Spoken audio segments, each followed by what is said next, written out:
The world has seen two devastating world wars in the 20th century. The thought of a third one is terrifying. It's a scary possibility, but we can't ignore it. Understanding the risks is crucial to preventing such a catastrophe. Today, several regions are on edge. These are potential flashpoints that could escalate into wider conflicts. Let's examine three of the most volatile: Eastern Europe, the South China Sea, and the Middle East. By understanding the tensions in these regions, we can better grasp the potential for a global war. The consequences of World War III are unimaginable. Nuclear weapons could cause widespread destruction. Millions, perhaps billions of people could die. Therefore, we must work to prevent this nightmare scenario from becoming a reality. Around the world, certain areas are like volcanoes waiting to erupt. These are the global flashpoints, where tensions are high and conflict could ignite. Three regions stand out as particularly dangerous: Eastern Europe, the South China Sea, and the Middle East. In Eastern Europe, the conflict between Russia and Ukraine has created a dangerous situation. The South China Sea is another area of concern, with China asserting its claims more aggressively. Finally, the Middle East remains a volatile region with long-standing conflicts and rivalries. Each of these regions is a potential trigger for a wider war. Understanding the specific issues in each area is critical. We need to know what's happening, who's involved, and why it matters for global peace. Eastern Europe is on edge. The conflict between Russia and Ukraine, which began in 2014, has become a major source of international tension. Russia's annexation of Crimea and its support for separatists in eastern Ukraine have drawn condemnation from the West. NATO, the Western military alliance, has responded to Russia's actions by increasing its presence in Eastern Europe.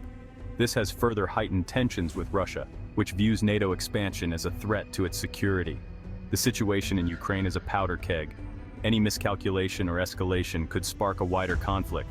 This is especially dangerous because both Russia and NATO possess nuclear weapons.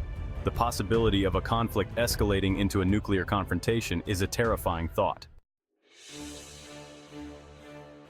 The South China Sea is another potential flashpoint for global conflict, a region fraught with geopolitical tensions and strategic importance.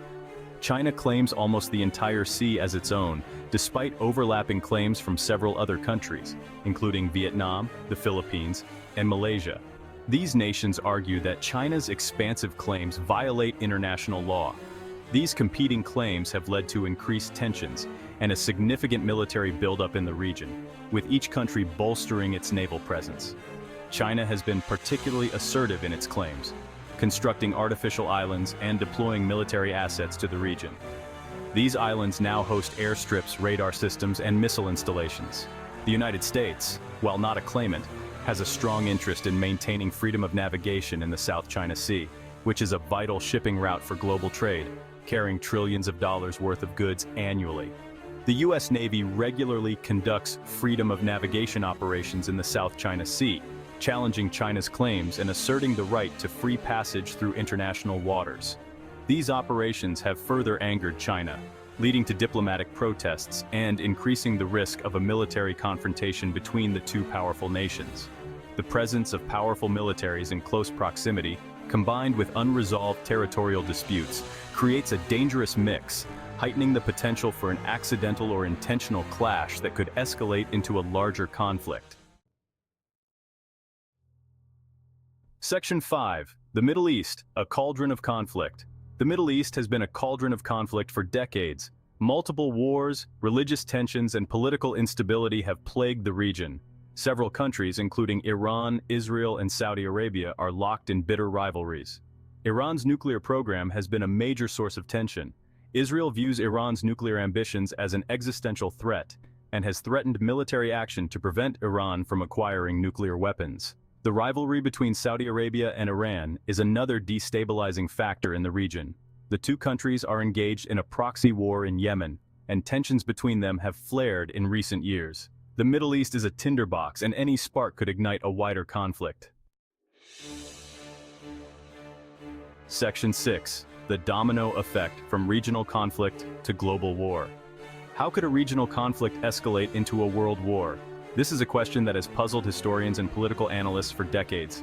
The answer lies in the complex web of alliances that bind countries together, creating a fragile balance of power. An attack on one country could trigger a chain reaction, drawing in its allies and leading to a wider conflict. This interconnectedness makes local disputes potentially explosive. This domino effect is a major concern in all three flashpoints, where tensions are already high and the stakes are global. In Eastern Europe, NATO has a security guarantee with its members, meaning an attack on one is considered an attack on all. This collective defense principle is a cornerstone of NATO's strategy. This could draw NATO into a conflict with Russia, potentially escalating into a global war involving multiple nations and devastating consequences. Similarly, in the South China Sea, the United States has defense treaties with several countries, including Japan and the Philippines. These alliances are crucial for maintaining regional stability. A conflict between China and one of these countries could draw the US into the fray, leading to a significant escalation in hostilities. And in the Middle East, the US has close ties with Israel and Saudi Arabia, while Russia supports Iran. These alliances create a volatile mix of interests and rivalries.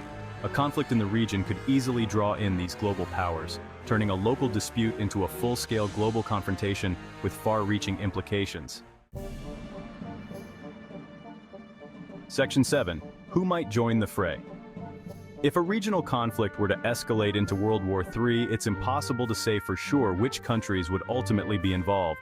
The dynamics of global politics are complex and ever-changing. However, based on existing alliances and geopolitical interests, we can identify some likely players. Historical ties and current geopolitical strategies offer some clues. On one side, we might see a coalition led by the United States, including NATO members like the United Kingdom, France, and Germany. These countries have long-standing military alliances and shared interests. Other US allies, such as Japan, South Korea, and Australia, could also be drawn in. Their strategic locations and alliances make them key players.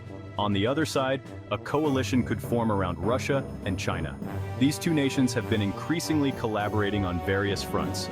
These countries have been strengthening their military and economic ties in recent years, making their alliance a formidable one.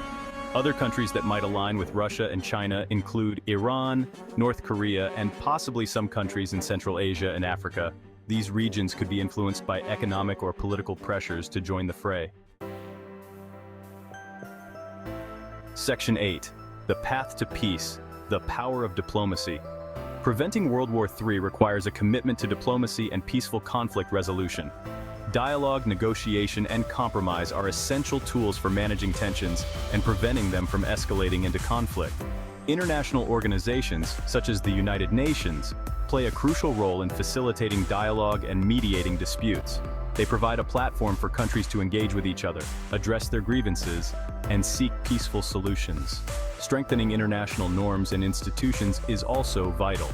When countries agree to abide by international law and resolve their disputes peacefully, it reduces the risk of conflict.